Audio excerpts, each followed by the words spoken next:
I want to talk a bit about different kinds of payments that can happen on Lightning that just can't happen at all in a fiat system.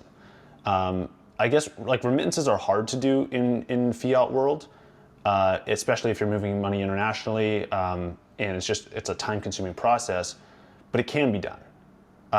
What do you think some of the interesting use cases are going to be developing on Lightning that simply cannot happen on fiat rails? They're just too expensive or they're too time consuming, things that have to happen like instantly. We're seeing, initial traction for things like gaming and podcast streaming and, internet native applications like that.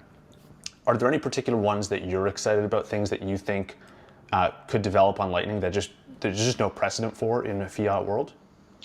Anything that involves microtransactions and very, very frequent transactions. Again, you would need uh, either reporting or tax improvements around that front. But essentially, anything that is, right now, if you look at PayPal and Visa and things like that, there's usually a minimum fee that they charge because it takes a minimal amount of work for them to process a transaction.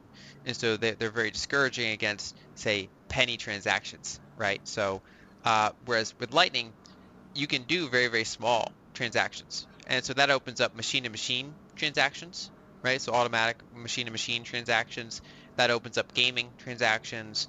That opens up things like Impervious, where you can use tiny little transactions as part of your more your focus is on transmitting information, but you're also transmitting micro amounts of value with that information. That's you don't do that over Visa, for example.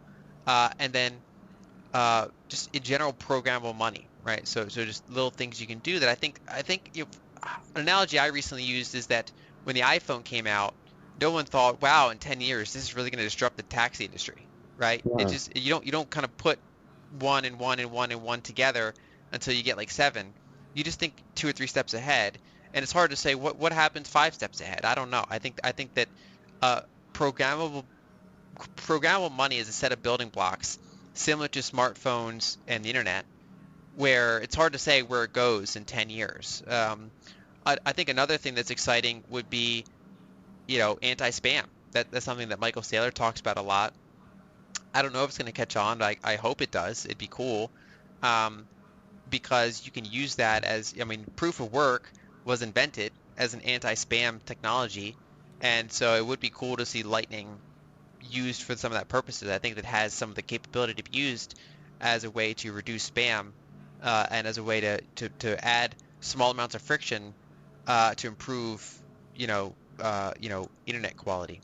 Now, with micro earning and or micro tasks and being able to like earn in tiny amounts from anywhere, as long as you got an internet connection, if we zoom out, what impact do you think that will have on developing economies? Do you think this is going to be a meaningful shift in value flowing overseas and basically like enabling billions of people now to access work or things that they could not participate in before? It should reduce frictions for basically people in developing countries.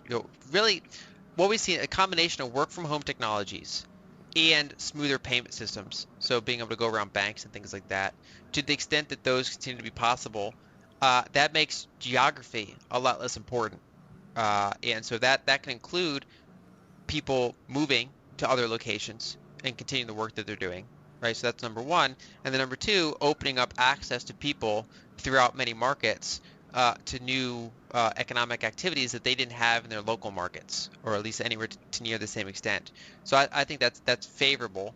I think obviously the risk, there's always a globalization's always has some of downside. So for example, over the past several decades, the United States shifted a lot of its manufacturing base over to China, which has been very beneficial to Chinese working class. I mean, obviously, it is very challenging for them, but then over time they build up wealth because of it, whereas the American kind of blue collar working class was impacted negatively by this general change. And so I think you can see potentially positive and negative divergences as you open things up. Um, but that overall, an open system is more efficient at basically bringing on as much talent and as much work as possible to the global marketplace. to increase in the long run productivity for everyone.